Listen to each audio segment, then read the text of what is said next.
नमस्कार, मैं हूं आपके साथ कोमल सिसोदिया। आप देख रहे हैं ईपीसी वर्ल्ड न्यूज। शुरू करते हैं आज के हिंदी बुलेटिन के हेडलाइन से। एलएनटी निर्माण इकाई को बीएनएफ कारोबार के लिए मिला महत्वपूर्ण ऑर्डर।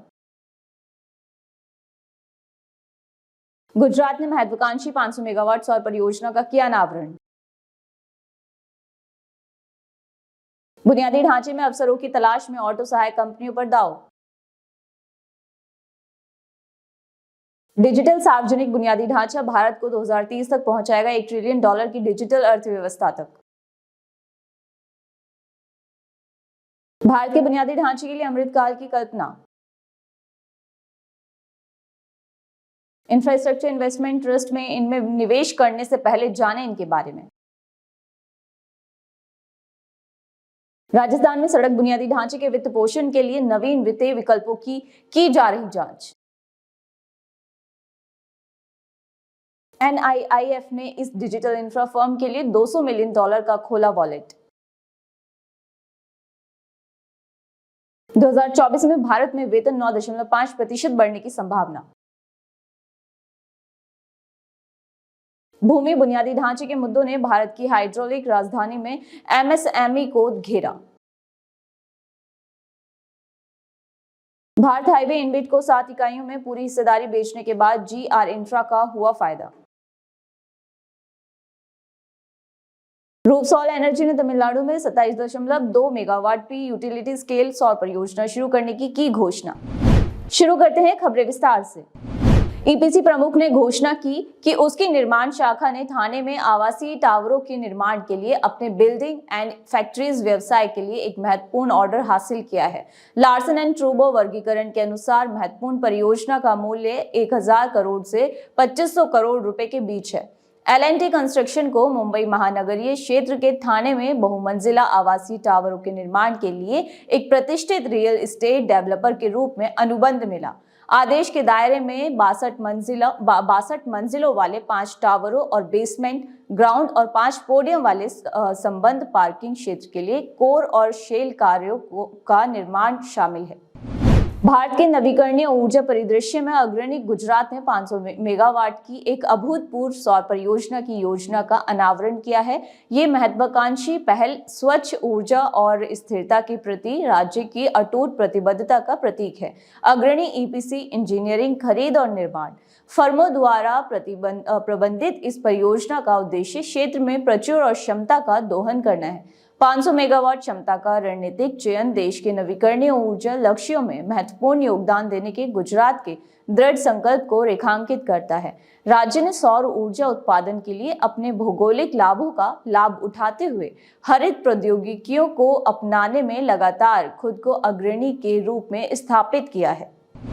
कोविड से पहले की अवधि में 2018 से 2020 तक भारतीय बाजार वर्तमान अमेरिकी बाजार के समान था, और जबकि उनके पास ये शानदार 7 स्टॉक थे, हमारे पास वो 5 स्टॉक HDFC, ट्विंस और रिलायंस हुआ करते थे। तो उस समय 4-5 स्टॉक चल रहे थे। ये 2020 की शुरुआत में ही है।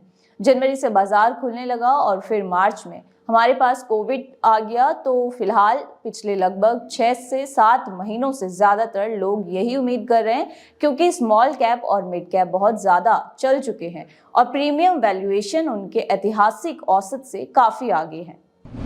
नेस्कॉम आर्थर डी लिटिल की digital public infrastructure of India accelerating India's digital inclusion report के अनुसार डिजिटल पब्लिक इंफ्रास्ट्रक्चर 2030 तक भारत को $1 ट्रिलियन की डिजिटल अर्थव्यवस्था की ओर ले जाने के लिए तैयार है, जिससे देश को $8 ट्रिलियन की अर्थव्यवस्था बनने में मदद मिलेगी। रिपोर्ट में कहा गया है कि 2030 तक DPI नागरिकों की दक्षता में वृद्धि करेगा और सामाजिक और वित्तीय समावेशन को बढ़ावा देगा।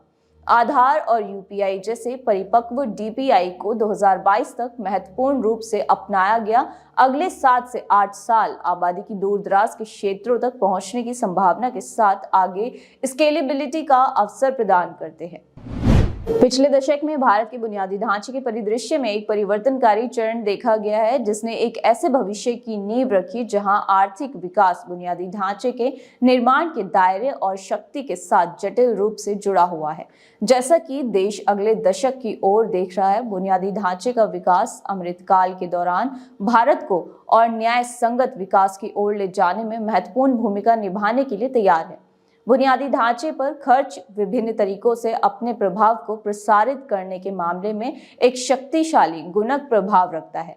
ये न केवल रोजगार पैदा करता है, बल्कि विनिर्माण और सेवा क्षेत्रों की प्रतिस्पर्धात्मकता को भी बढ़ाता है, एफडीआई को आकर्षित करता है और देश के लोगों के जीवन स्तर को ऊपर उठाता है। इनविट्स बुनियादी ढांचा विकास करता है जो पूर्ण और निर्माणाधीन बुनियादी ढांचा परियोजनाओं के मालिक हैं, संचालन करते हैं और उनमें निवेश भी करते हैं। सड़कें, राजमार्ग, दूरसंचार टावर, फाइबर ऑप्टिक नेटवर्क, बिजली वितरण नेटवर्क और अन्य समान परियोजनाएं हो सकती हैं।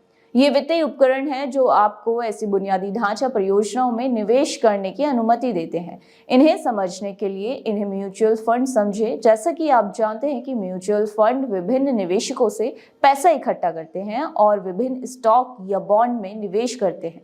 इनविट्स खुदरा और संस्थागत निवेशकों से पैसा इकट्ठा करके बुनियादी ढांचा परियोजनाओं में निवेश करते हैं। म्यूचुअल फंड की तरह ही इनविट्स के लिए भी एक मैनेजर होता है।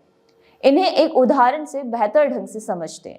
मान लीजिए कि एक ऐसी कंपनी है जिसके पास टोल सड़कों का पोर्टफोलियो है। वो आगे के विस्तार के लिए धन जुटाने के लिए एक इनविट्स बनाने का निर्णय लेते हैं और वो इन टोल सड़कों को इनविट्स में योगदान करते हैं और इनविट्स निवेशकों को इकाइयां जारी करता है। राजस्थान में भारतीय जनता पार्टी सरकार सड़क बुनियादी ढांचे के विस्तार के लिए बढ़ी हुई धनराशि हासिल करने के लिए सार्वजनिक निजी भागीदारी सहित कुछ नवीन वित्तीय विकल्पों पर विचार कर रही है। इस संबंध में बुनियादी ढांचा निवेश ट्रस्ट, परिसंपत्ति मुद्रीकरण और कॉर्पोरेट जिम्मेदारी ढांचे कुछ ऐसे विकल्प हैं जिन पर विचार किया जा रहा है। राजस्थान राज्य राजमार्गों के मामले में 7वें स्थान पर है और राष्ट्रीय राजमार्गों के मामले में देश में दूसरा सबसे बड़ा स्थान है। राजस्थान राज्य राजमार्ग प्राधिकरण ने बेहतर कनेक्टिविटी की आवश्यकता को पूरा करने और नवीन निवेश और वित्तपोषण मॉडल की सुविधा के लिए नए उपाय अपनाना शुरू कर दिया है। सरकार समर्थित national investment and infrastructure fund ने नियंत्रित हिस्सेदारी के लिए डिजिटल इंफ्रास्ट्रक्चर कंपनी आईबर्स में $200 मिलियन का निवेश करने पर सहमति व्यक्त की है। विकास से अवगत दो लोगों ने कहा कि आईबर्स नेटवर्क और इंफ्रास्ट्रक्चर प्राइवेट लिमिटेड, जो मॉर्गन स्टैनली इंफ्रास्ट्रक्चर पार्टनर्स द्वारा समर्थित है, इस धन का उपयोग अपने विस्तार के वित्तपोषण के लिए करेगा। ऊपर उद्धृत दो लोगों में से पहले ने नाम न छापने की शर्त पर कहा कि ये काफी हद तक एक प्राथमिक निवेश है। भारत में वेतन में इस साल 9.5% की वृद्धि होने की उम्मीद है, क्योंकि बुनियादी ढांचे और विनिर्माण जैसे उद्योगों में मजबूत वृद्धि जारी है। वैश्विक पेशेवर सेवा फर्म एऑन की रिपोर्ट के अनुसार, जहां वैश्विक क्षमता केंद्रों में देश में 9.8% की वेतन वृद्धि देखने की उम्मीद है, वहीं विनिर्माण क्षेत्र में 10.1% और जीवन विज्ञान में 9.9% का वेतन सुधार देखा जाएगा। वित्तीय संस्थानों में कार्यबल को लगभग 9.9% वेतन वृद्धि मिलने की उम्मीद है, जबकि तकनीकी प्लेटफॉर्मों और सेवाओं और उत्पादों में इस वर्ष 9.5% की वेतन वृद्धि देखी जाएगी। रिपोर्ट में लगभग 45 उद्योगों की 1414 कंपनियों के डेटा का विश्लेषण किया गया। इसमें पाया गया कि कुल नौकरी छोड़ने की दर 2022 में 21.4% से गिरकर 2023 में 18.7% हो गई। बेलगावी दक्षिण विधानसभा क्षेत्र के एक औद्योगिक क्षेत्र उद्यम बाग में, जहां सैकड़ों औद्योगिक इकाइयां हैं, फरवरी की एक सुस्त दोपहर में कामकाज हमेशा की तरह था। इंजीनियरिंग कंपनी पॉजिट्रॉन के संस्थापक और सीईओ श्रीधर उप्पिन नियमित रूप से अपने कारखाने में परिचालन की निगरानी कर रहे थे, जो हीट एक्सचेंजर्स का उत्पादन करता है। दुकान के फर्श का संचालन सुचारू रूप से चलने के बावजूद उप्पिन चिंतित था।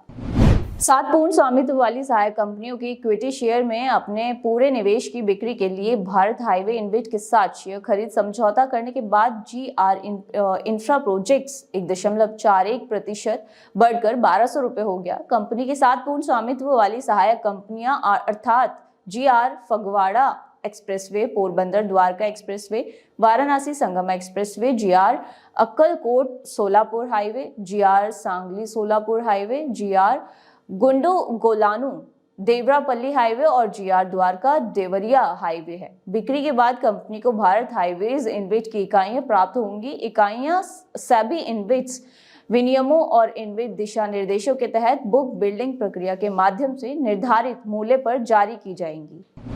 रूफसॉल एनर्जी प्राइवेट लिमिटेड ने तमिलनाडु में 27.2 मेगावाट पावर यूटिलिटी स्केल और सौर परियोजना के सफल कमीशनिंग की घोषणा की है। ये कंपनी के लिए एक महत्वपूर्ण मील का पत्थर है, क्योंकि ये पहली बार हॉरिजॉन्टल सिंगल एक्सिस ट्रैकर और बिफेशियल मॉड्यूल से सुसज्जित उपयोगिता स्तरीय परियोजनाओं में उद्यम कर रही है। 2023 के लिए भारत में सोलर रूफटॉप EPC कंपनियों में दूसरे स्थान पर रूफसॉल एनर्जी नवीकरणीय ऊर्जा क्षेत्र में एक प्रमुख खिलाड़ी के रूप में अपनी स्थिति मजबूत कर रही है। निष्पादन पर विशेष ध्यान देने के साथ कंपनी वर्तमान में चालू वित्तीय वर्ष में ग्राउंड माउंट यूटिलिटी और C&I सेगमेंट में 150 मेगावाट से अधिक सौर परियोजनाएं चला रही है। इस ग्राउंड माउंट यूटिलिटी स्केल परियोजना के पूरा होने से रूफसॉल एनर्जी की क्षमताओं में वृद्धि होती है। उन्नत तकनीकी और जानकारी के साथ कंपनी निवेशकों, डेवलपर्स और ओपन एक्सेस ग्राहकों की नवीकरणीय ऊर्जा जरूरतों को पूरा करने के लिए तैयार है। आज की EPC बुलेटिन में फिलहाल इतना ही। नमस्कार।